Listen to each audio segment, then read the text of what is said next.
You didn't stumble upon this video by chance, and I'm going to prove it to you before the first minute is up. Over the last 3 days, something hasn't let you be at peace, and you've tried to name it, but couldn't. It's a silent restlessness, a background hum that doesn't go away when you distract your mind, doesn't go away when you step into the shower, doesn't go away when you try to sleep. You wake up in the middle of the night for no apparent reason, and when you go back to sleep, you dream of people you haven't seen in years, of places you didn't even know were still tucked away. During the day, your attention fails at simple things. You start a sentence and forget the end. You walk into a room and stand still, trying to remember why you entered. You pick up your phone, unlock it, look at it, lock it, and don't know what you went there for. There is a feeling that an invisible threshold is approaching, and your body already knows it before your mind accepts it. That's why the algorithm brought you here. It wasn't chance, it was frequency. Your field emitted a specific signal over the last few days, and this video was waiting for exactly that signal. You are standing before a window, and it's going to close in a few days. There are 2 types of people facing what is about to happen on August 12th. Most will feel the same pressure you are feeling now, but they will call it something else. They will blame tiredness, work stress, lack of sleep, too much coffee, a fight with their spouse, an argument in the family group chat. They will go through the total solar eclipse and the new moon like someone going through any Tuesday of the month, scrolling through their feed, answering messages, fighting over trifles, sleeping poorly and waking up worse. For this majority, the window will pass and nothing essential will change. Life will go on exactly the same, only with a new layer of accumulated noise on top. The minority, and you are part of it because you made it this far, has the internal infrastructure to recognize that this is no ordinary day. It is not a day to be lived. It is a day to be crossed consciously. And the difference between one and the other is what decides the next 6 months of your life. And before I continue, I need to dismantle an idea that probably brought you here, because if it remains standing, nothing I say afterward will work. A portal is not an astronomical event.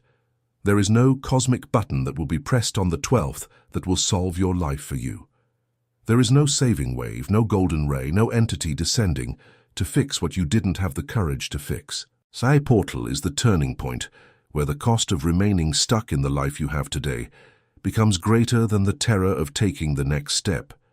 You take the step, and only then does the ground appear beneath your feet. Never before. If you are waiting for the eclipse to come down and save you, you've already lost the window before it opens. But if you understand that the window is a demand for action and not a promise of rescue, then this video is exactly the map you need. There are 8 things you cannot do in the coming days. Each one of them is the difference between crossing the 12th as a spectator or as an agent of your own breakthrough. Pay attention, because from here on, there is no fluff. The first mistake I need to dismantle is the one you've probably heard on dozens of channels over the last few days, and it's practically a collective trap set this week.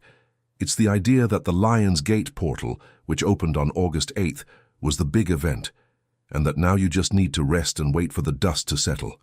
This is false, and it is false in a dangerous way. The 8/8 portal was not the climax. It was the opening. It was the moment when the energetic atmosphere was ionized, when the veils became thinner, when perceptions that had been locked away for months began to rise to the surface. If you paid even minimal attention to your field that day, something emerged. It might have been a truth you had been delaying acknowledging. It might have been a decision that suddenly became clear after months of fog. It might have been an old emotion you thought you had already resolved, which came back with full force, the way only ill-digested things do.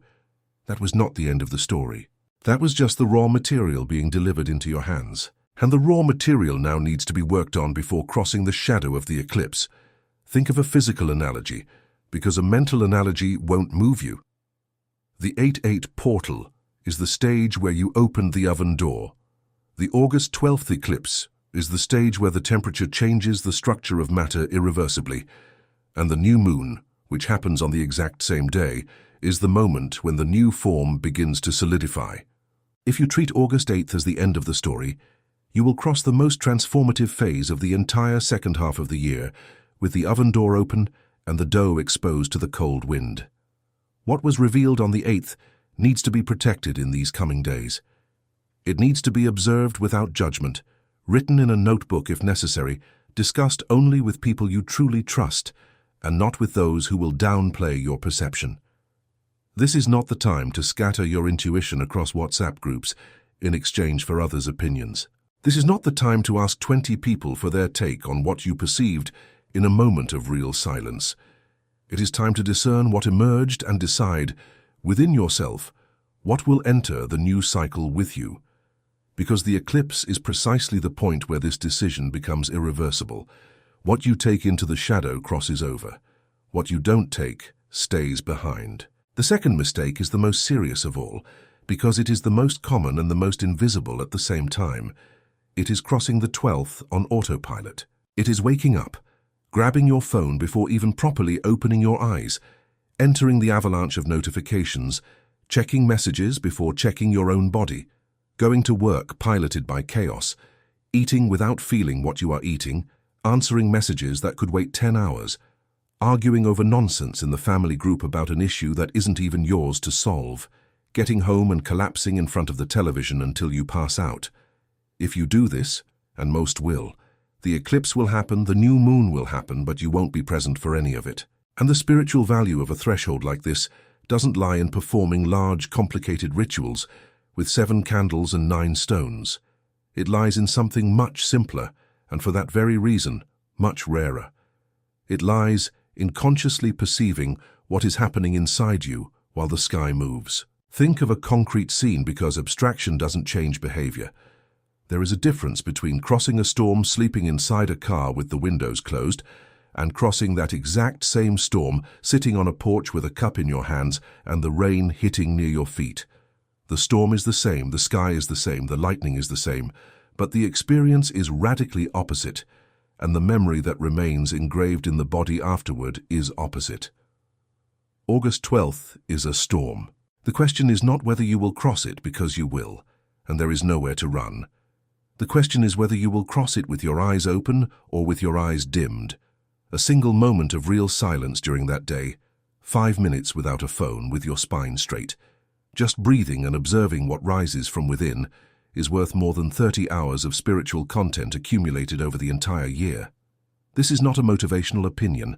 This is the difference between accumulating information and producing transformation. And no other day in this second half of the year will offer you this opportunity again with this intensity. And here I need to be honest with you about something I've learned guiding people over the last few years through these windows. You can watch this video to the end, agree with every word I'm saying, feel all of it making sense in your body, and still reach the 12th and be unable to sustain 5 minutes of real presence. Not because you don't want to, but because no one ever taught you the minimum structure to turn intention into consistent practice. That's why I prepared Magia M28 Exercicios, the 28 Keys to Awakening for you. It's a 28-day journey, a complete lunar cycle with one specific exercise per day, all designed to anchor what is being revealed now into real decisions and actions within your routine. It's not a course on pretty theory. It's not a video with words that make you cry and change nothing the next day. It is the internal architecture that was missing, so this specific window doesn't pass in vain like all the others have. The access is in the first pinned comment of this video, and I need to warn you about something important. Since this eclipse marks the official start of the cycle, those who enter the journey now will already be inside the wave, rather than outside trying to catch up later. Comment, present, down below, if you understand that this is your moment to stop collecting information and start applying it. This word is your first energetic commitment to yourself, and it stands recorded. The third mistake is the exact opposite of the second, and that's why it confuses so many people who sincerely try to prepare. After understanding that you need to be present on the 12th, an immediate trap sets into the field. You try to force a spiritual experience. You sit to meditate expecting to see light. You close your eyes expecting a clear signal, a voice speaking inside your chest, a symbolic image, some kind of extraordinary manifestation that validates to yourself that you are one of the chosen ones, the sensitive ones, those who truly feel. And when none of that happens, when the silence is just silence, when the meditation is just boring, when the hour of the eclipse passes and you remain exactly the same, you conclude that you failed, that you aren't sensitive enough, that the eclipse was for others and not for you. This is a brutal lie, and it's one of the reasons why so many people give up on their own path precisely at the moment it was starting to work. The truth is this, and it's a hard truth. For some people, the 12th will be seismic and visible. There will be crying for no apparent reason in the middle of the afternoon. There will be brutal clarity regarding a decision that had been stuck for months. There will be vivid and sharp dreams the following night.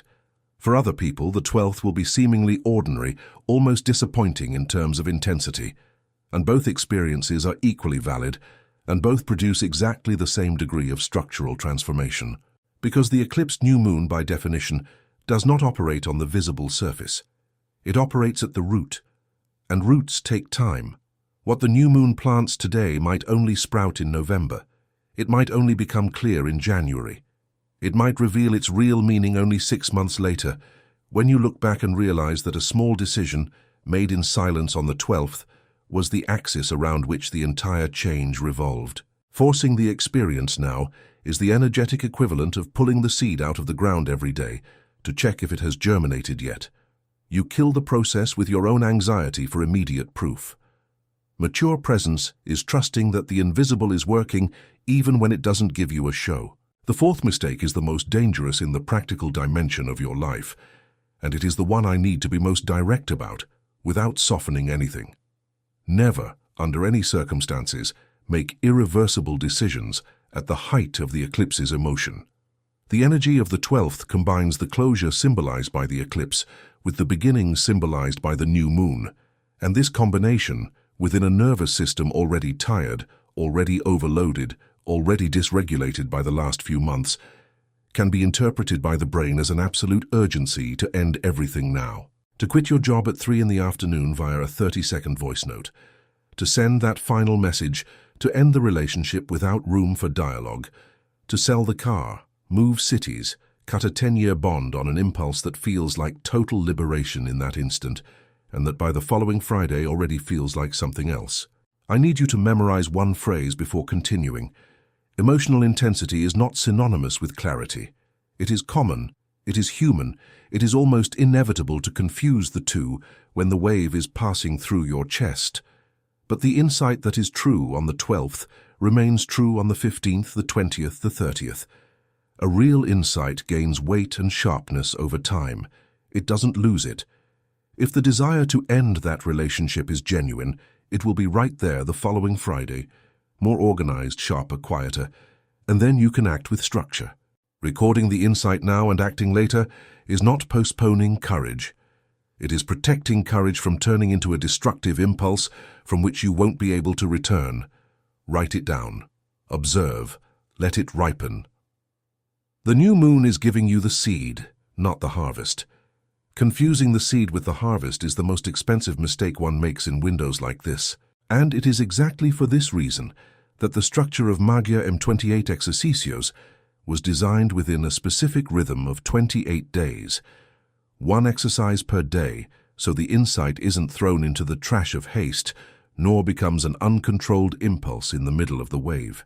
If you already feel inside your chest that you need this infrastructure to not waste what is rising, the access is in the first pinned comment. Don't put this decision off until after the 12th, because those who start later start from outside the wave. The fifth mistake is about a specific type of energetic leak that almost no one notices until the bill arrives at the end of the month. After the energetic opening of 8/8, the days leading up to the eclipse function as a silent triage, an invisible selection of what will cross the passage with you and what will be left behind by its own weight. And there is an enormous temptation, practically automatic, to keep giving your energy to exactly the same environments that you already know, deep down, drain you. The family WhatsApp group that only serves to generate irritation and then guilt for feeling irritation. The recurring conversation with that specific person that always ends with you feeling worse than you started. The social media feed you open on autopilot and close feeling smaller. The useless argument in the workplace about an issue that isn't your responsibility to solve. I am not asking you to cut all of this off today. fight with anyone publicly, send a farewell voice note, or announce your withdrawal on stories. That would be exactly the mistake from topic 4 that we just dismantled. I am asking for something much quieter and much more effective. In the coming days, whenever you have a choice, and you have more choice than you recognize, choose to reduce exposure. Don't open that group today. Don't enter that argument today. Don't answer that person today. You don't need to justify it to anyone. You don't need to make a speech. You don't need to give notice. You are just closing the windows before the storm, so you don't arrive on the 12th with your energetic field spent on friction that has nothing to do with the next chapter of your life. Every drop of energy saved in these days is a drop that will be available at the moment the new moon asks for clean intention, and dirty intention plants nothing worth having. The 6th mistake is one that the internet practically invented in recent years, and it will get absurdly intense during the week of the eclipse. Comparing the signs you are receiving with the signs other people say, publicly, they are receiving. You will open Instagram in the coming days and see someone saying they dreamed of a golden dragon crossing the sky, someone saying they woke up at 3:33 for 7 consecutive days, someone saying they felt a presence beside the bed and a hand touching their shoulder. And immediately a voice in your head will ask, without you having called it, and you, what are you feeling? None of that. Then maybe you aren't that sensitive after all. Maybe the eclipse isn't for you. Maybe you are out of the game. This is pure poison, and I need you to block this logic now before it sets in over the next few days and sabotages everything that is being built silently within you. The experience of others is not the yardstick for yours. The eclipsed new moon, by energetic definition, operates in the invisible. It is the darkest phase of the lunar cycle, superimposed on the moment when the sun itself is hidden. It is the double silence. It is the most discreet beginning possible within the entire astronomical calendar. Some fields will translate this silence into spectacular images, vivid dreams, blatant synchronicities that make you want to post about them. Other fields will translate that exact same silence into a stillness with almost no texture, a strange tiredness that isn't laziness, an inexplicable urge to tidy up a forgotten drawer. Both readings are equally real, and both produce the same quality of transformation. What changes from one person to another is merely the dialect the unconscious chooses to use to speak that day. Comparing dialects is equivalent to asking why your mother tongue isn't the same as your neighbor's. It makes no sense at all. Return to your own field. Listen to what it says to you in the language it chose to use. Only that matters, and only that will generate the next step. The 7th mistake is perhaps the most delicate of all, because it mixes two dimensions that need to remain separate in your head from now on: the symbolic dimension and the physiological dimension. In the days around the eclipse, it is common to feel unusual tiredness, headaches with no clear cause, mood swings, anxiety without an identifiable trigger, a feeling of being slower or faster than usual. This can be read, within the spiritual narrative, as a sign that something is being processed in the invisible. And up to a certain point, this reading is legitimate. Sensitive nervous systems do react to electromagnetic variations, to changes in collective pressure, to internal accumulations that finally found a window to rise. But there is a point, and you must learn to recognize this point, where this reading becomes a dangerous trap. If physical discomfort is intense, persistent, or outside of what your body usually manifests, automatically attributing it to the eclipse is a form of negligence disguised as spirituality. Chest pain is not a chakra activation. Prolonged shortness of breath is not an energetic cleansing. An anxiety that knocks you off your feet for days on end is not a portal opening. It is your body asking for concrete help, whether clinical, psychological, or both at the same time. The symbolic and the physiological coexist, but they never replace one another. Mature spirituality is that which takes care of the body first and interprets the meaning later, calmly, with the body already safe. Never the other way around. Those who invert this order turn a path of awakening into an excuse not to take care of themselves, and they pay that bill very quickly. And here is where I need to tell you the hardest thing in this entire video, because we are reaching the turning point. You have already understood the map. You have already recognized the 7 previous mistakes within your own life, If you reach the 12th without a clear structure, to turn this understanding into consistent daily practice, every one of these perceptions will evaporate in less than a week.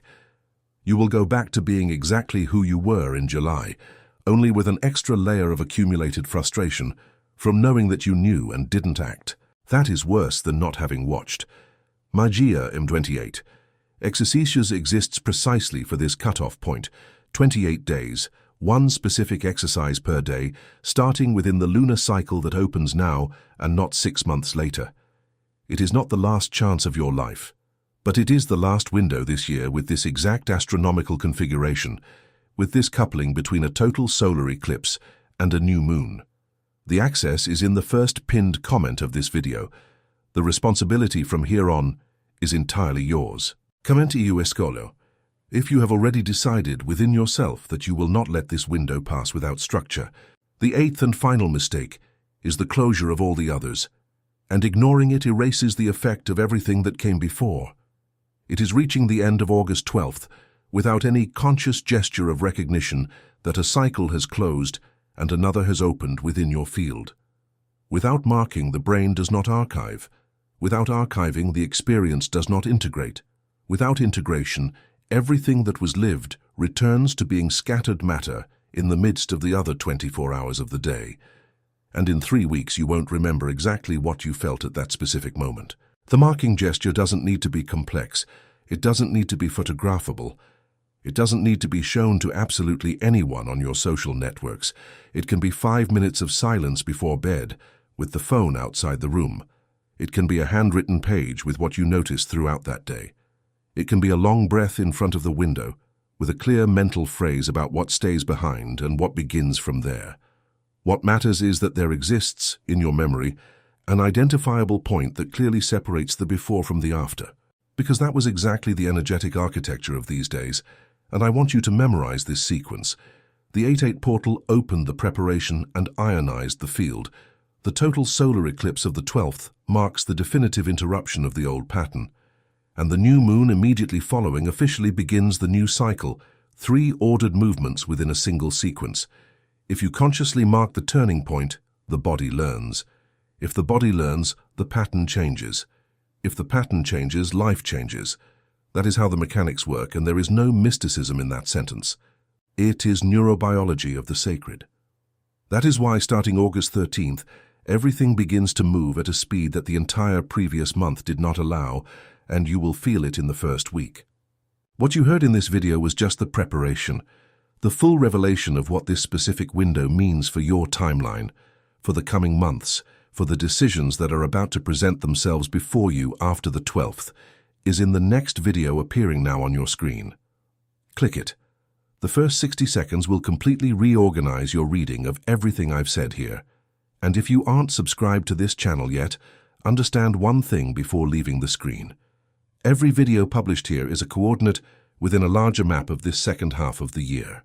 This video is one coordinate, the next is another, and the one after that is another. Without subscribing, you will continue to receive loose pieces, isolated, without context, and you will miss the exact sequence of what comes after this window. Turn on the bell because the coming days demand real-time information, not a delayed catch-up when the next astronomical movement is already underway. We'll see each other on the other side of the 12th, and if you made it this far, at the exact minute this video ends, you no longer belong to the sleeping majority.